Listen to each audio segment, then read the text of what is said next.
When you watch a skyscraper going up in the middle of a city, there is this total obsession with the visible Oh, progress. yeah. It's completely mesmerizing. Right, like you see the massive cranes, the steel beams reaching into the sky, the gleaming glass exterior being installed panel by panel. hmm It's just spectacular to watch. And our eyes are naturally drawn upward to the tangible results of all that effort.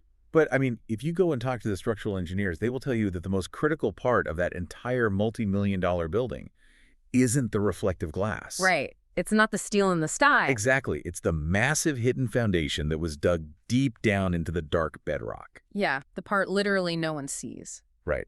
And if that unseen foundation is rushed, or, if it's cracked or shallow, the whole spectacular structure up top is ultimately doomed. Wow. It is the absolute definition of an invisible necessity. You don't really appreciate it until the storm hits. And by then, well, it's either going to hold you up or let you collapse. Welcome, everyone, to the deep dive.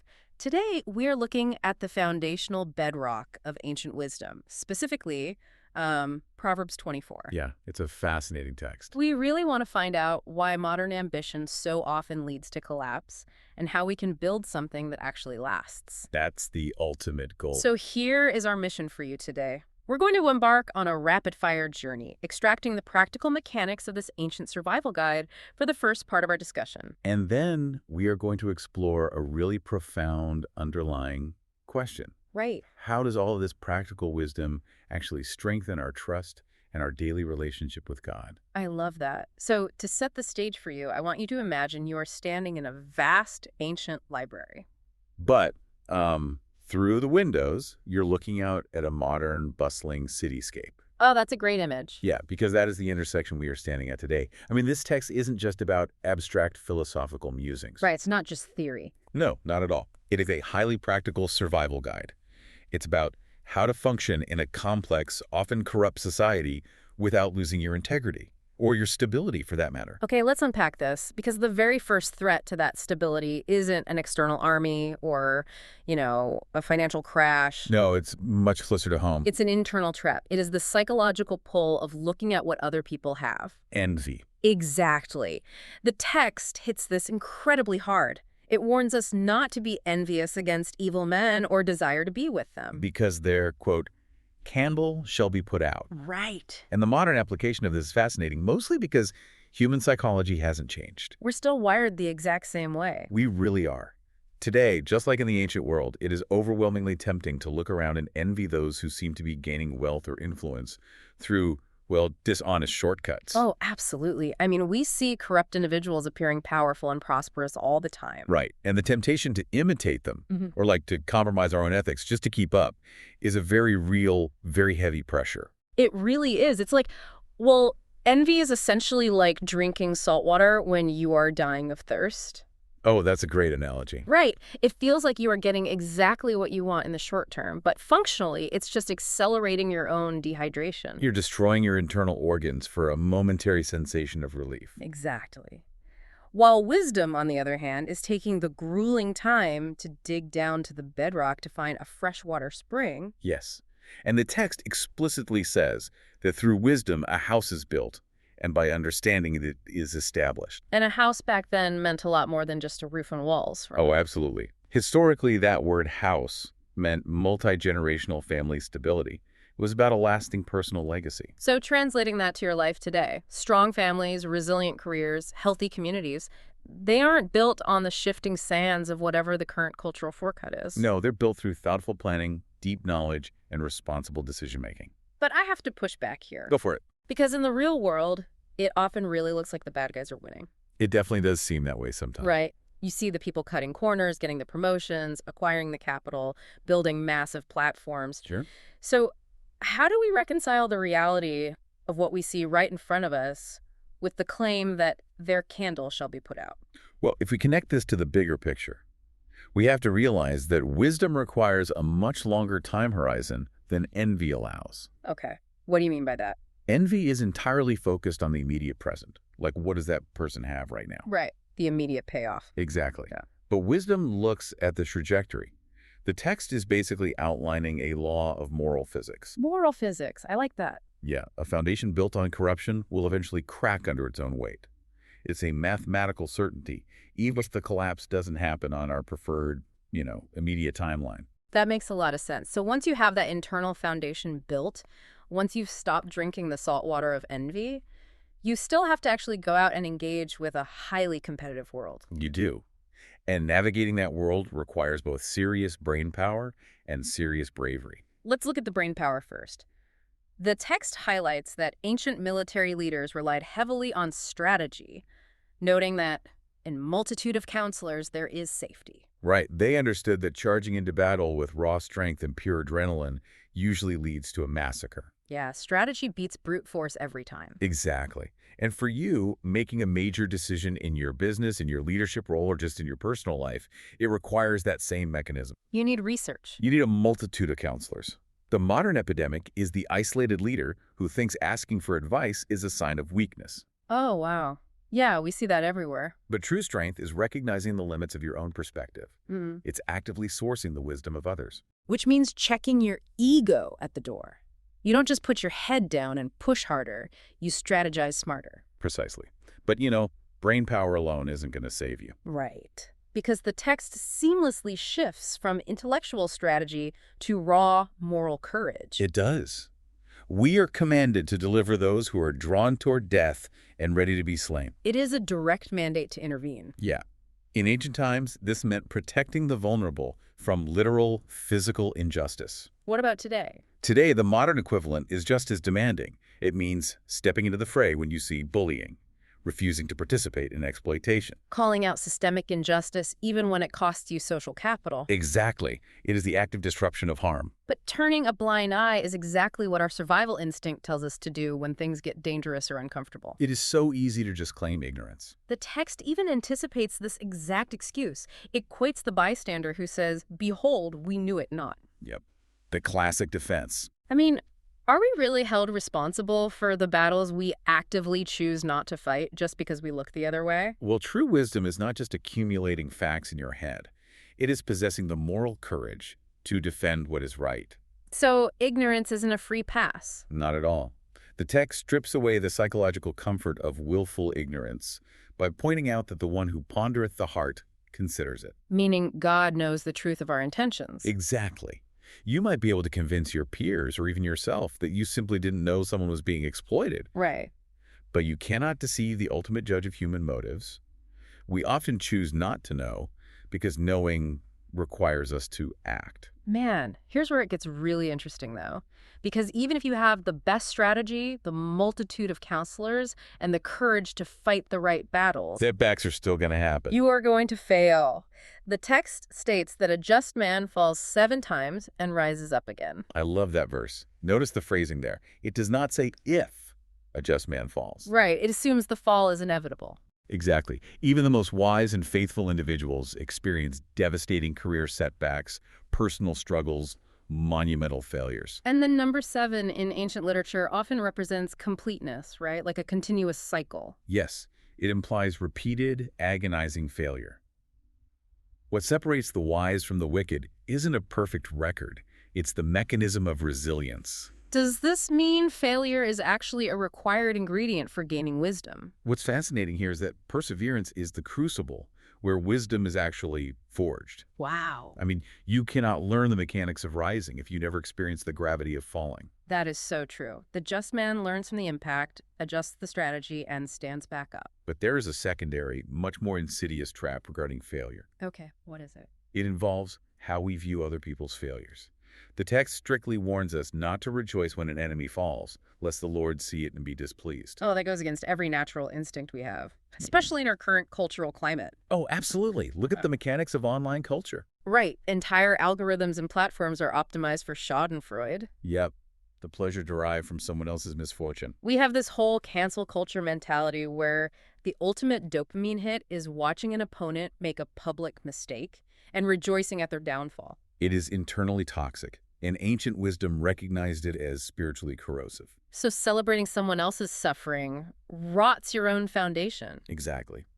Compassion for others' failures and humility in our own failures are two sides of the same coin of wisdom.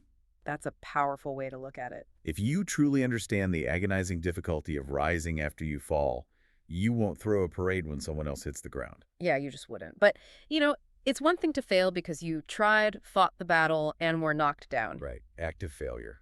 It is a completely different, much more dangerous threat when you fail because you did absolutely nothing at all. Yes.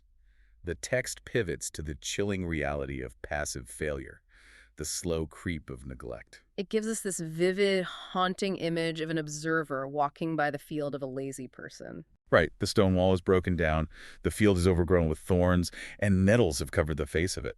And the consequence described is that poverty will come as one that traveleth, and one as an armed man. It's such a striking picture. It makes me think of a slow leak in a tire. You know when you have a slow leak? Oh, man. Yeah. The worst. Right. You drive on it for days, maybe weeks. You tell yourself, it looks a little low, but I'll get to it tomorrow. It's fine for now. Just putting it off. Exactly. The text uses this brilliant phrase. A little sleep, a little slumber, a little folding of the hands to sleep. It's not a sudden dramatic decision to destroy your life. No, it is a slow snooze button into disaster. You don't notice the compounding danger until you are driving 70 miles an hour on the highway, the tire shreds, and you are stranded. Wow. The blowout feels sudden, like an ambush from an armed man, but the neglect was happening silently for weeks. That's a perfect analogy, because the mechanics of entropy apply to our lives just as much as they apply to physics. Things naturally degrade unless intentional energy is applied. Precisely. When we ignore our responsibilities, when we stop tracking our finances, when we neglect our physical health, when we stop putting emotional effort into our relationships. The problems don't announce themselves with a siren. No, they accumulate silently. And the brilliant takeaway from this passage is that the observer looked at the ruined field and received instruction. They learn from it without having to live it. Exactly. Yeah. True wisdom is observing the destructive entropy in the world around you and learning the lesson without having to pay the catastrophic tuition yourself. So what does this all mean for our spiritual lives? We have dug deep into these incredibly practical mechanisms, right? We have. Avoiding the salt water of envy, building a bedrock foundation, seeking counselors, intervening in injustice, rewiring our response to failure, and fighting the silent entropy of neglect. It's a massive checklist. But how does knowing all of this actually strengthen our trust and our daily relationship with God? How do we take this from a highly effective self-help checklist and elevate it to a profound spiritual reality? Well, that is the ultimate question of this deep dive. Because this text isn't just a manual for earthly success. Right. It is deeply rooted in our orientation toward the divine. If we pull together the threads we've discussed, we see the character of God functioning as the ultimate bedrock. The text explicitly commands us to fear the Lord and reminds us that he is the one who keeps our soul and renders to every man according to his works. Yes, and connecting that back to our very first point about envy. Yeah.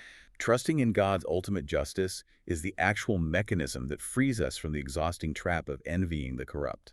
Oh, that makes so much sense. If we truly believe that God renders to every man according to his works, we don't have to panic when the wicked prosper in the short term. Exactly. By choosing integrity over a dishonest shortcut, we are actively demonstrating that we trust God's timeline rather than our own anxious timeline.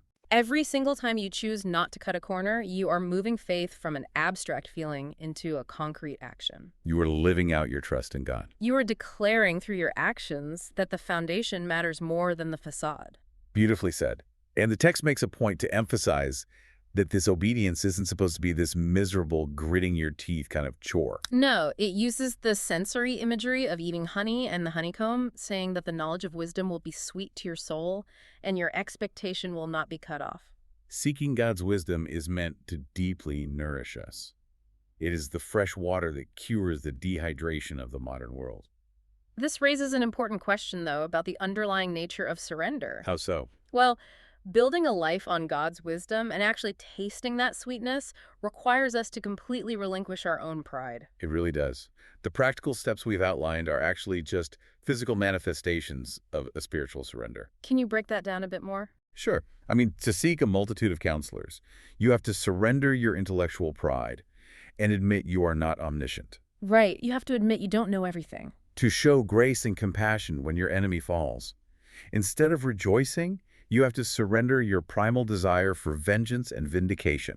Wow. To step in and deliver those drawn toward death, you have to surrender your own comfort, your safety, and your willful ignorance. And to accept that God ponders the heart, you have to surrender the illusion that you can manage your image and hide your true motives from Him. Exactly. The mechanics of practical wisdom are the mechanics of spiritual trust. So every time we get back up after falling for the seventh time, we are leaning on His strength, not just our own grit. Yes, we are trusting the promise that our expectation shall not be cut off, meaning our ultimate hope is secure in Him, regardless of the temporary setbacks we face on the surface. By living out these principles, we aren't just optimizing our daily routines, we are aligning our habits with the very character of God. We learn to trust His justice when we face corruption. We rely on His strength when we fail, and we reflect His compassion when we look at our enemies. What an incredible journey through the bedrock of ancient wisdom. It really is. I mean, we started by diagnosing the internal trap of envy, realizing that the salt water of dishonest shortcuts builds a sinking house. We learned that true stability, a legacy that can withstand the storms, is built on the deep foundation of wisdom. And we explored how navigating a complex world requires the strategy of seeking wise counsel and the absolute moral courage to stand up against injustice, knowing that God weighs the true intentions of our hearts. We unpack the inevitability of failure, realizing that righteous people are defined by their resilience, their ability to rise a seventh time rather than an illusion of perfection. And we saw the deep spiritual danger of schadenfreude, challenging ourselves to reject the toxic culture of celebrating our enemies' downfalls. We also face the chilling reality of passive failure, how the slow, silent entropy of laziness and neglect can ambush us like an armed man if we don't apply consistent, intentional energy to our lives. And all of these practical mechanics culminated in a deeper, sweeter reliance on God's sustaining wisdom, surrendering our pride to trust His timeline over our own. I want to leave you with a thought inspired by the field of the lazy man. Okay. The observer in the text walked by the broken stone wall and the overgrown thorns, and they used that ruined field as a mirror for their own life. Ugh. They received instruction. Right. But consider the environment we live in today. Our modern sleep and slumber is actively monetized. Oh, that's true. We carry devices with algorithms specifically engineered by brilliant minds to capture our attention and exploit our natural tendency to fold our hands and disengage. Tech companies profit immensely while our own personal fields silently overgrow with weeds. Exactly. So who is currently profiting off your distraction? And what overgrown field in the world around you is quietly trying to wake you up to your own neglect? That is a staggering reality to consider. The world is designed to make you fall asleep at the wheel, but you have the blueprint to wake up. You do. You understand the mechanics of the foundation now. The wisdom is laid out right in front of you, sweeter than honeycomb and stronger than bedrock. The only thing left to ask is, How will you apply this information in your life?